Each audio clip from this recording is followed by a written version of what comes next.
Hello student, आज हम discuss करने वाले हैं derivation of ideal gas equation. इससे पहले हमने derivation of different laws related to gases किया था। तो हमने जो भी डेरिवेशंस पढ़ी थी उन्हीं का यूज करके आज हम आइडियल गैस इक्वेशन का डिराइव करने वाले हैं। तो सबसे पहले रिवीजन कर लेते हैं। Derivation of different laws related to gases में सबसे पहला लॉ था बॉयल्स लॉ, चार्ल्स लॉ, उसके बाद अवोगाड्रोस लॉ। बॉयल्स लॉ में क्या था, हमने देखा था प्रेशर और वॉल्यूम का रिलेशन। चार्ल्स लॉ में हमने वॉल्यूम ऑफ टेम्परेचर का रिलेशन देखना था और अवोगाड्रोस लॉ में हमने वॉल्यूम और नंबर ऑफ मोल्स का रिलेशन देखा था। तो इन्हीं तीनों का यूज करके हम आइडियल गैस इक्वेशन को आज डिराइव करने वाले हैं। तो अकॉर्डिंग टू बॉयल्स लॉ क्या कहता है कि जो वॉल्यूम होता है वो इनवर्सली प्रोपोर्शनल होता है प्रेशर के। तो इसे हम V inversely proportional to 1/P इस तरह से लिख सकते हैं और हम इसे इक्वेशन 1 मान रहे हैं। सेकेंड लॉ था चार्ल्स लॉ, और चार्ल्स लॉ के हिसाब से वो क्या कहता है कि जो वॉल्यूम होता है वो डायरेक्टली प्रोपोर्शनल होता है टेम्परेचर के, और इस चार्ल्स लॉ को हम इक्वेशन 2 मान रहे हैं। थर्ड लॉ था अवोगाड्रोस लॉ, और अवोगाड्रोस लॉ क्या कहता है कि जो वॉल्यूम होता है वो नंबर ऑफ मोल्स के डायरेक्टली प्रोपोर्शनल होता है, यानी कि वॉल्यूम के बढ़ने से नंबर ऑफ मोल्स भी बढ़ता है और वॉल्यूम के घटने से नंबर ऑफ मोल्स घटेगा। तो डायरेक्टली प्रोपोर्शनल होता है तो V directly proportional to N, और हम इसे इक्वेशन 3 मान रहे हैं। जब हम इक्वेशन 1, 2 और 3 को कंपेयर करेंगे तो हमें क्या मिलेगा, सेम चीज तीनों में दिख रही है, वॉल्यूम वॉल्यूम वॉल्यूम, यानी कि भी जो है तीनों में सेम है। ठीक है, तो यहाँ पर हम लिख सकते हैं B डायरेक्टली प्रोपोर्शनल किसके है, यहाँ पर अवोगाड्रोस लॉ में N के डायरेक्टली प्रोपोर्शनल है और चार्ल्स लॉ में टेम्परेचर के डायरेक्टली प्रोपोर्शनल होते हैं। तो यहाँ पर जो वॉल्यूम है वो N और T के प्रोडक्ट का डायरेक्टली प्रोपोर्शनल हो जाएगा, और बॉयल्स लॉ के हिसाब से वो इनवर्सली प्रोपोर्शनल होता है P के। तो इसीलिए यहाँ पर V जो है वो हो जाएगा डायरेक्टली प्रोपोर्शनल टू NT/P। ठीक है, तो इक्वेशन 1, 2, 3 से हमारे पास ये वैल्यू आती है। अब यहाँ पर जब हम प्रोपोर्शनलिटी की साइन को हटाएंगे तो हमारे पास एक कांस्टेंट वैल्यू आएगी, और जैसा कि हम बॉयल्स लॉ, चार्ल्स लॉ और अवोगाड्रोस लॉ में कांस्टेंट को K मान रहे थे, यहाँ पर वो K नहीं होगा, यहाँ पर वो हो जाएगा R।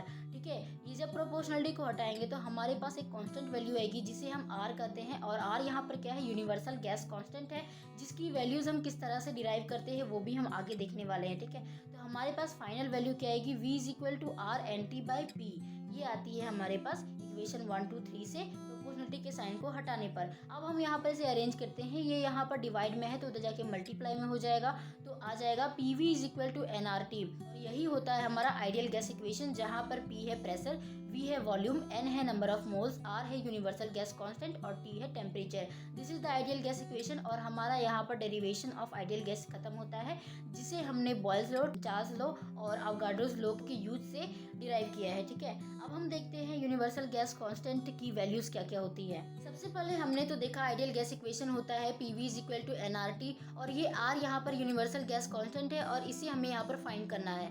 तो R को आप यहाँ रहने दो, और ये जो N और T के साथ जो मल्टीप्लाई में है वो जब इक्वल टू के उधर जाएगा तो ये इधर जाके डिवीजन में हो जाएगा। तो R की वैल्यू आने वाली है हमारे पास PV/NT। R की जो वैल्यू होती है वो 4 होती है, जिसमें से 2 को हम डिराइव करते हैं। ठीक है, तो केस 1 हमारे पास क्या है कि प्रेशर को हमें लेना है 1 एटमॉस्फेरिक प्रेशर। ठीक है, 1 atm। वॉल्यूम हमारे पास है 22.4 लीटर, जिसे आप NTP के नाम से भी जानते हैं। उसके बाद नंबर ऑफ मोल्स N हमारे पास 1 मोल लेना है, और टेम्परेचर 273.15 केल्विन यानी कि 10 डिग्री सेल्सियस लेना है। जब आप इन सारे वैल्यूज को R = PV/NT में पुट करोगे तो हमारे पास आता है 1 atm × 22.4 litre by 1 mole × 273.15 kelvin. 1 और 22.4 लीटर वही आएगा 22.4 लीटर, फिर इसे भी गुना करोगे तो यहाँ पर आएगा 273.15। जब आप इसको डिवाइड करोगे तो हमारे पास वैल्यू आती है 0.0821। ठीक है, ये हमारे पास सिर्फ नंबर्स के बारे में बात हो रही है, तो ये हमारे पास आएगा 0.0821 जब आप इसको सॉल्व करोगे तब। अब यहाँ पर क्या होता है, ये देखो लीटर आ गया, ATM भी ऊपर में है तो ATM, लेकिन जो ये नीचे वाली इस वैल्यू होती है उसे जब हम ऊपर लेकर के जाते हैं, डिवाइड से जब हम ऊपर में लेकर के जाते हैं, यानी कि उनके साथ मल्टीप्लिकेशन में लेकर के जाते हैं, तो ये अपने पावर में -1 लेकर के चली जाती है ऊपर। ठीक है, तो यानी कि यहाँ पर हमारे पास हो जाएगा, अगर मोल है तो ये ऊपर जा रहा है तो हम इसे लिखेंगे मोल का पावर -1 या फिर पर मोल इसे भी कहते हैं। केल्विन भी ऊपर जा रहा है तो यहाँ पर केल्विन हो जाएगा, या K का पावर -1। ठीक है, तो इसे हम लिखेंगे R = हमारे पास क्या value I final 0.0821 litre ATM पर मोल पर केल्विन। ये वैल्यू हमारे पास आती है R की, जब हम ये सारी वैल्यूज को लेते हैं तब। अब केस 2 हमारे पास क्या है, प्रेशर को अब यहाँ पर 1 atm लेना है, जो कि बराबर होती है 1.03125 इंटू 10⁵ पास्कल्स के बराबर होती है। एटीएम हम ऊपर ले रहे थे, यहाँ पर हम पास्कल का यूज़ करेंगे। उसके बाद वॉल्यूम हमें लेना है 22.4 लीटर, तो यहाँ पर लीटर को हम क्या करेंगे, मीटर क्यूब में चेंज करेंगे। तो मीटर क्यूब में चेंज करने के लिए 10⁻³ से इंटू करना पड़ेगा। तो हमारे पास V की वैल्यू होगी 22.4 इंटू 10⁻³ मीटर क्यूब, ठीक है। फिर नंबर ऑफ मोल सेम होगा 1 मोल, और टेम्परेचर भी सेम लेना है 273.15 केल्विन। अब इन सारी वैल्यूज़ को, यानी कि P की ये वैल्यू लेनी है, V की ये वैल्यू लेनी है, इन सारी वैल्यूज़ को जब हम इस फॉर्मूला में पुट करते हैं तो हमारे पास जब सॉल्व करेंगे तो आता है 1.03125 इंटू 10⁵ पास्कल P के जगह में, V के जगह में 22.4 इंटू 10⁻³ मीटर क्यूब। उसके बाद नंबर ऑफ मोल्स 1 मोल, और आपका टेम्परेचर हो जाएगा 273.15 केल्विन। तो जब आप इसे सॉल्व करोगे तो हमारे पास सारे की वैल्यू, सारे नंबर्स को जब आप सॉल्व करोगे तो यहाँ पर आएगा 8.314, ठीक है। ये मोल ऊपर चला गया, पर मोल में केल्विन यहाँ पर आ गया, और ये पास्कल और मीटर क्यूब बन जाता है जूल के बराबर। तो यहाँ पर हो जाएगा 8.314 जूल पर केल्विन पर मोल, और ये हमारे पास आर की दूसरी वैल्यू होती है। तो यहाँ पर 2 वैल्यूज़ हो गई, और 2 वैल्यूज़ क्या क्या होती है वो हम देख लेते हैं। ये दोनों वैल्यूज़ जो हमने अभी ऊपर देखी किस तरह से निकलता है, वो बहुत ही मोस्ट इंपॉर्टेंट है, बहुत ज़्यादा इन्हीं का यूज होता है, इसीलिए इसको हमने देखा।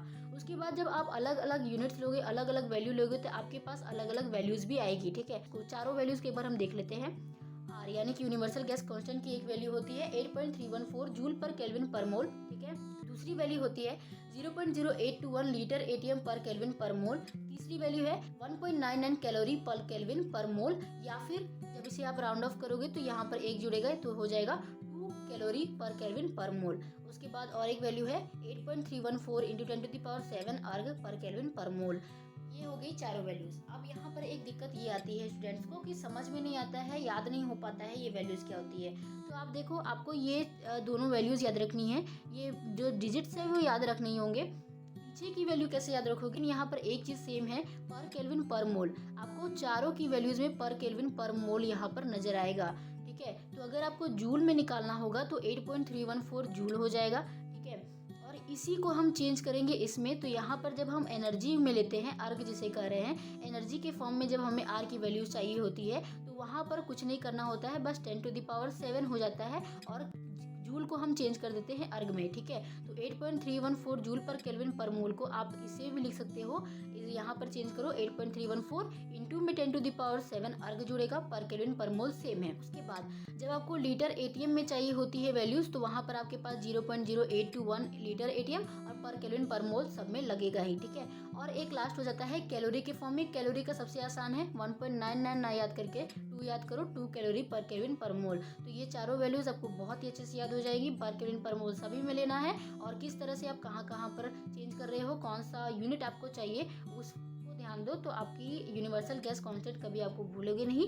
तो ये आज हमने क्या देखा, हमने देखा आइडियल गैस इक्वेशन को किस तरह से डिराइव करते हैं चार्ल्स लॉ, बॉयल्स लॉ और अवोगाड्रोस लॉ की हेल्प से, और यूनिवर्सल गैस कांस्टेंट को किस तरह से हम निकालते हैं वो हमने देखा। तो आई होप आपको वीडियो अच्छी लगी होगी। अगर वीडियो अच्छी लगी तो वीडियो को लाइक करें, चैनल को सब्सक्राइब करें, वीडियो को शेयर करना है वैसे दोस्तों के साथ जिन्हें इनकी जरूरत है। विनोबा भावे यूनिवर्सिटी सेमेस्टर 3 के बच्चों के लिए है, में BBMQ के सेमेस्टर 2 के बच्चों के लिए, और रांची यूनिवर्सिटी के सेमेस्टर 3, यानी कि NEP में जो भी बच्चे पढ़ रहे हैं, न्यू एजुकेशन पॉलिसी जिनका भी है, और ये सिलेबस जिनसे मैच हो रहा है, किन्हीं का सेमेस्टर 2 में है, किन्हीं का सेमेस्टर 3 में है, तो आप ये वीडियो देख सकते हो, ठीक है। उन्हीं के लिए है। मिलते हैं नेक्स्ट वीडियो के साथ। Thank you.